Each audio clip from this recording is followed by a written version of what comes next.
السلام علیکم ورحمت الله وبرکاتو. پرون زموږ یو محترم ورور دا پوښتنه کړې وه چې بعض د سالنډي یا د دمې مریضان په روژه کې انهیلر استعمالوي یا وینټیولین استعمالوي چې د هغه د لارې خپله ساه صافوي او د ساه تکلیف د ځان لرې کوي. آیا د دې شي استعمال جایز دی که نه؟ د دې محترم ورور د پوښتنې په ځواب کې باید دا ووایو الجواب حامدا و مصلیا. انهیلر یا وینټیولین دا یو داسې ګیس دی چې په دباولو او کښکاږلو سره خولې ته پاشل کیږي. په هغه کې بعض داسې مواد وي چې هغه سیده ځي ډایرکټ حلق ته رسیږي.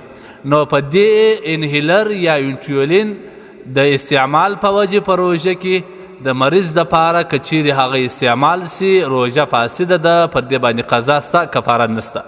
نو البته که چیرې داسې وي چې د دې اشد ضرورت وي، مریض د دې بغیر گزاره نشي کولی او تکلیف زیات وي یا ورځ په ورځ تکلیف تر زیاتیږي، د داسې مریض دپاره بیا د روژه نه نیولو حکم دی.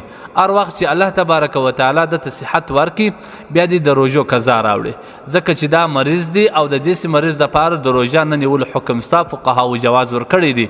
خو د دې دپاره چې روژه یې نیولې وي بیا انهیلر استعمالوي، په دې سره روژه فاسدېږي. خو البته که چیرې داسې وي چې بالکل عمر یې زیات وي، سپین ږیری وي، د بیا روژې قضا کولو یا قضا راګرځولو دغه نه وي، امید نه وي، نو بیا دې د هرې روژې فدیه ورکړي.